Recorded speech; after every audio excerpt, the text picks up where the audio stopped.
Hola, hoy vamos a platicar sobre curvas de indiferencia y nos va a ilustrar el hecho de que más se prefiere a menos. De hecho, una curva de indiferencia está asociada con preferencias. Aquí tenemos la definición formal de una curva de indiferencia que representa todas las combinaciones de canastas de consumo que brindan el mismo nivel de satisfacción o utilidad a un individuo. Tenemos esta canasta, la 1,4, y nos da la misma utilidad que la canasta 2,2 o que la canasta 4,1. En toda esta línea que tenemos ahí, tenemos la misma utilidad. Tenemos también lo que se llama un mapa de indiferencias, que es la gráfica de un conjunto de curvas de indiferencia. Aquí tenemos en la gráfica que la curva de indiferencia verde nos da una utilidad de 10 y cualquier punto que se sitúa en esta curva verde nos da una utilidad de 10, cualquier canasta. La curva de indiferencia roja nos da una utilidad de 20 y cualquier combinación de bienes X, Y en esta canasta roja nos da una utilidad de 20. Yo asigné esos valores únicamente para que sean ilustrativos. La función de utilidad azul nos da una utilidad de 30 y finalmente esta función de utilidad morada nos da una utilidad de 40. Como podemos observar, en cuanto nos alejamos del origen, tenemos una mayor utilidad. ¿Ok? Las curvas de indiferencia tienen estrictamente pendiente negativa cuando hablamos de bienes. Si nuestra canasta de consumo tiene bienes, dos bienes o tres bienes o cualquier número de bienes, tenemos una pendiente negativa. Si no hay pendiente negativa, se viola el supuesto de la no saciedad. Por ejemplo, en esta gráfica, pensemos que tenemos hamburguesa y tenemos vasos de jugo, y yo digo que esta línea que está aquí es una curva de indiferencia, lo que me estaría diciendo que la canasta 1,1 me va a dar la misma felicidad que la canasta 2,2 y la misma utilidad o felicidad que la canasta 4,4. Evidentemente, esto no es posible. Si estoy consumiendo más cantidad de bienes, es decir, paso de un vaso de jugo y una hamburguesa a dos vasos de jugo y dos hamburguesas, debe incrementar mi utilidad. Y si de allí paso a cuatro vasos de jugo y cuatro hamburguesas, el principio de la no saciedad nos indica que debe aumentar nuestra utilidad. También otra propiedad de las curvas de indiferencia es que no se pueden cruzar. No pueden cruzarse. Si se cruzan, no pueden satisfacer de manera simultánea la no saciedad y la transitividad. Aquí tenemos esta figura. Se asume que hay otra curva de indiferencia entre las canastas A y D. Fíjense bien, por favor. Aquí tenemos en esta figura la canasta B se prefiere a la canasta D. Fíjense que la canasta B está más alejada del origen que la canasta D. Entonces, la canasta B es preferida a la canasta D por la no saciedad. La canasta B tiene más cantidad de producto. No obstante, si es que se cruzan las curvas de indiferencia, diríamos que la canasta B y la canasta A son indiferentes. Aquí se encuentran en la misma curva de indiferencia. Están aquí en la misma curva de indiferencia. Y a su vez, la canasta D y la canasta la canasta A y la canasta D también serían indiferentes porque están en la curva de indiferencia punteada. De ahí que, por transitividad, la canasta B sería indiferente a la canasta D, lo cual contradice lo que habíamos dicho inicialmente. Estamos llegando a que si las curvas de indiferencia se cruzan, la canasta B y la canasta D son indiferentes por transitividad, pero partíamos del hecho de la no saciedad de que la canasta B es preferida a la canasta D, lo que contradice, lo que se contradice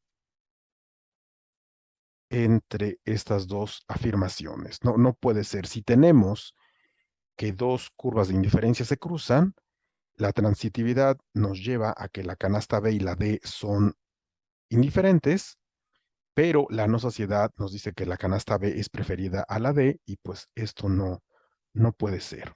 Por otro lado, la forma de la curva de indiferencia es de una pendiente negativa.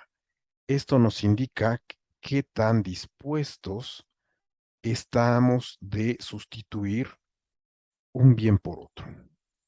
Es decir, si tenemos dos bienes, el X y el Y, para mantenernos en la misma curva de indiferencia, vamos a tener que sustituir un bien por otro. Ahora bien, vamos a platicar de función de utilidad. ¿Qué es una función de utilidad? Una función de utilidad, obviamente, es una función que asigna un nivel de satisfacción, es decir, a un nivel de satisfacción, un número, a cada canasta de consumo.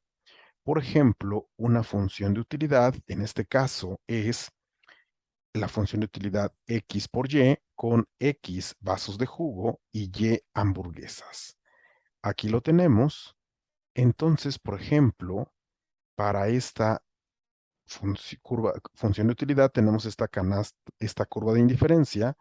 Considere esta curva de indiferencia XY igual a 25. Entonces,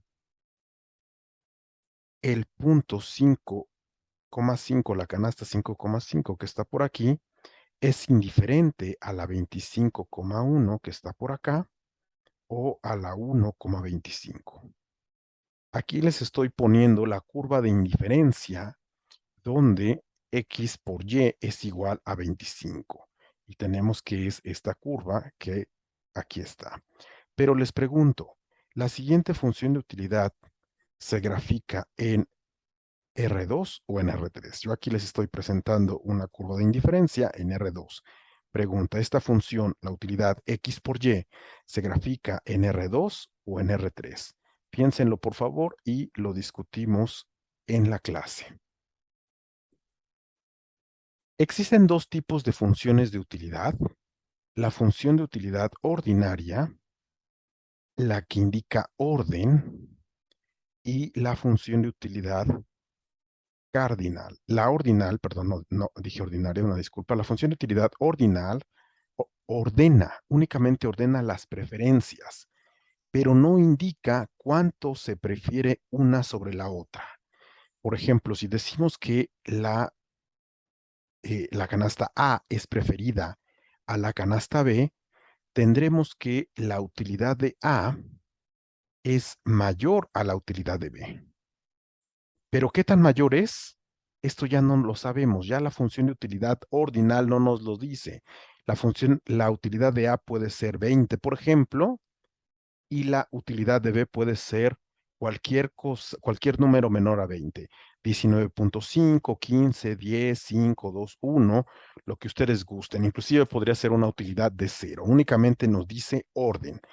Y la utilidad cardinal describe el grado en que una cesta es preferida sobre otra. En este curso solo utilizaremos la función de utilidad ordinal.